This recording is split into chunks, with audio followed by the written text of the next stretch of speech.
Basta na nagagawa nyo. Ako? Nangangalakad po ako ng bote.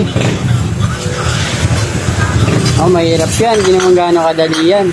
Ay, kaya talaga. Kasi, ayaw naman ako kasi ako eh. Ganun ba? Yung ginagawa namin para mabuhay kami sa araw-araw. Kumain ka na ba? Di pa nga, boss eh. Paano, boss? Bigyan sana kita eh. Para makatulong sa inyo. Ano ba yan? Uy, salamat po. Sige, sa'yo yan. Meron pa isa. Ito. Bigyan na rin kita ng konting pera. Salamat po. Bigyan niya rin po ako ng pera. Oo. Salamat po. Tama-tama po. Gutom na po ako. Sige na. Salamat po. Makakakain na po ako. Hindi na kayo. Bakit po kayo nag-video? Vlogger po ba kayo?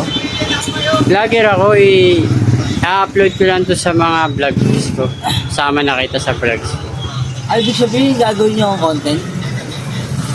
Oo, pwede. Ay, hindi rin tatanggapin. Bakit? Ano ko nito? Bakit gutom ka na?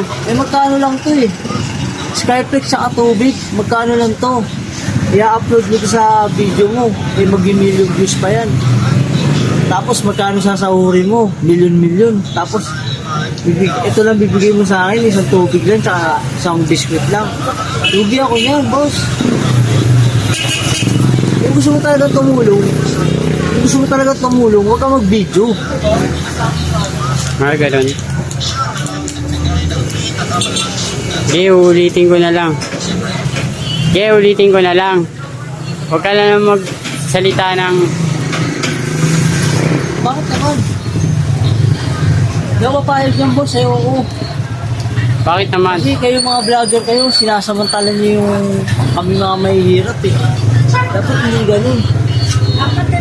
Ito lang bibigay mo, tubig tsaka Skyflex, tapos magkano kikitain nyo dyan? Okay, magbibenta na lang ako ng kalakal, sa'yo na lang to. Bahala ka dyan. Bigyan pa na ito.